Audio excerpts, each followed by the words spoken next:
Welcome to Barron Public Library's Friday Read Aloud. Today's story is once again connected to our Oceans of Possibilities theme. This story is about some women in Korea who I find absolutely remarkable, and their commitment to the ocean and their families is quite amazing. The Ocean Calls, a Hanyo mermaid story, written by Tina Cho and illustrated by Jess X. Snow. Seon and Grandma stretched and watched the sun's first rays kiss the sea. "The ocean is calling me today," said Grandma. "I must dive." "I want to be a Hanyo like you," said Daeon. "You're like a treasure-hunting mermaid." But then Zeon remembered the time she jumped off the big rock last summer while visiting Grandma. Water had filled her ears and nose, burned her eyes, and stung her skin. And worse, the deep ocean, where Grandma swam, was full of sharks and other scary creatures. Zeon shivered.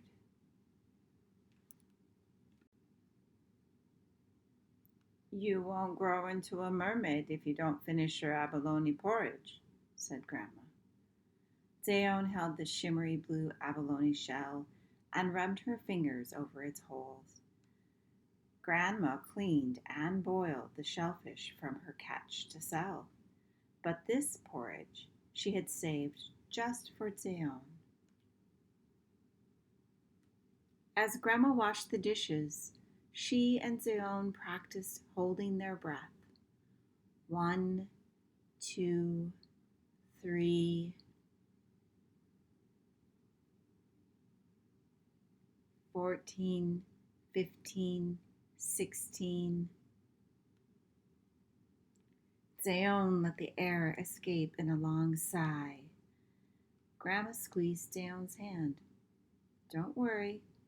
I learned to be a Hanyo from my mother, and now I will teach you."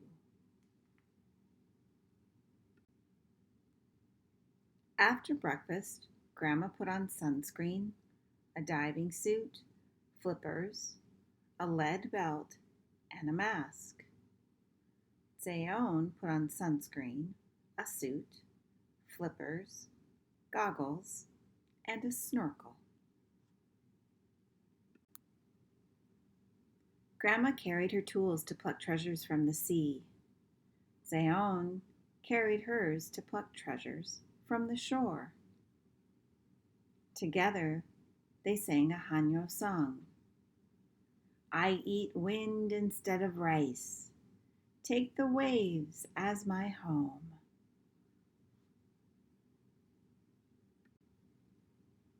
On the sand, the Hanyo tromped, clumsy in their flippers.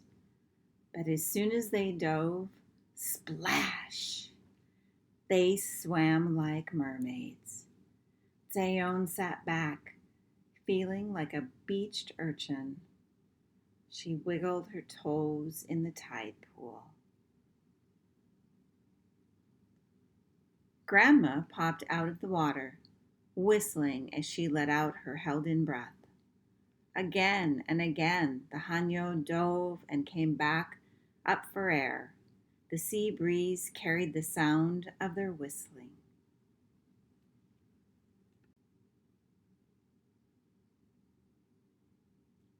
Zeon climbed onto her lookout rock.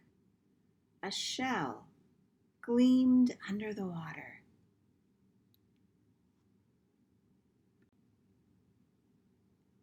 She jumped in to grab it. As the water circled her waist, she shuddered and gasped. That's when Grandma's voice echoed in her head. She said not to be afraid. The ocean is your home. Know the sea and find its gifts.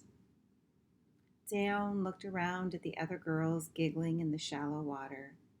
She took a deep breath of hope and unclenched her fists. The waves rushed around her ears, but she relaxed when she felt the soft touch of the sea anemone at her fingertips. Maybe I could swim deeper. After collecting 10 sea gifts, Zayon heard singing as the orange globes of the Hanyo's nets floated closer, like giant setting suns. Grandma and the others swam back. Zayon rolled round nets up the shore. I found pretty pebbles and shells, said Zayon. Beautiful, said Grandma. Now, are you ready to dive with me?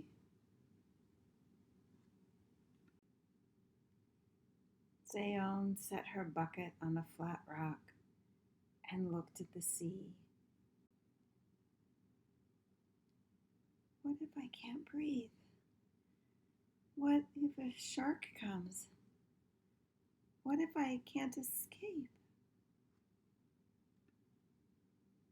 Grandma sang. Can't you hear what the waves are saying? They're calling to us to come home.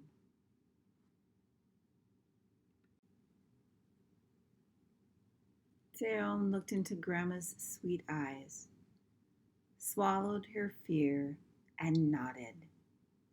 Side by side, they walked. When Zayon could no longer feel the ocean bottom, she locked hands with Grandma. Take a deep breath, calm your mind, and then we'll dive.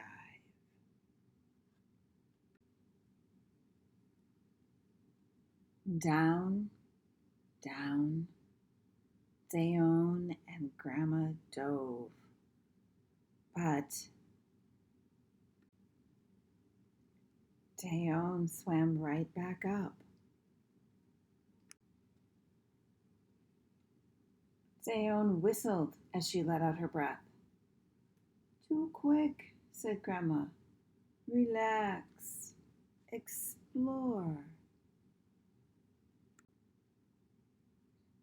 Down, down, down they went. This time, Zayon held her breath longer. Seaweed swayed with the current. Colorful fish darted by.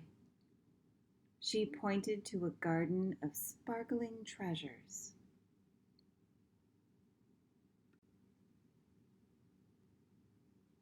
Suddenly, Grandma pulled her up, up, up. They both whistled. Dolphins, Grandma pointed. Dolphins bring hungry sharks. Zayon's heart beat faster.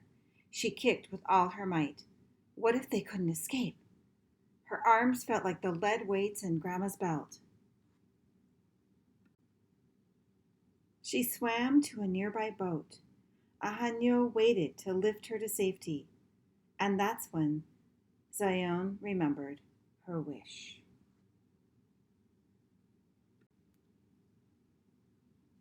Zayon shivered in Grandma's warm embrace. We worked together to keep each other safe. You were brave, Zayon. You will be a fine Hanyo someday. But Grandmother, I didn't catch anything. Oh, but you did find treasure. Grandma opened her hand and gave Zayon a sparkling turban shell.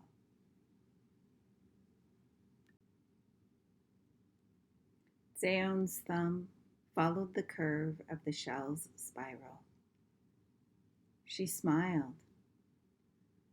For the first time, she felt at home in the sea.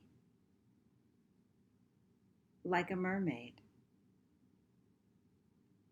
like a true Hanyo.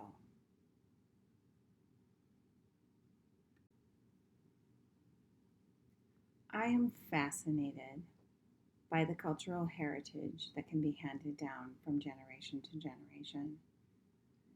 This story wove that together with a love for the ocean and a willingness to risk everything for the world and your family.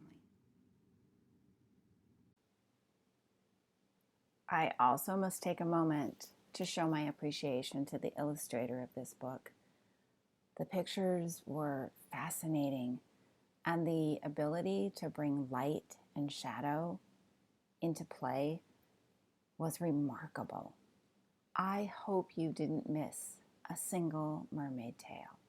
And if you did, go back and watch again. Be sure you stop by Barron Public Library and join us for some of the special activities that help us understand and explore the oceans that surround us. Until next time, this is Miss Patricia. Keep reading.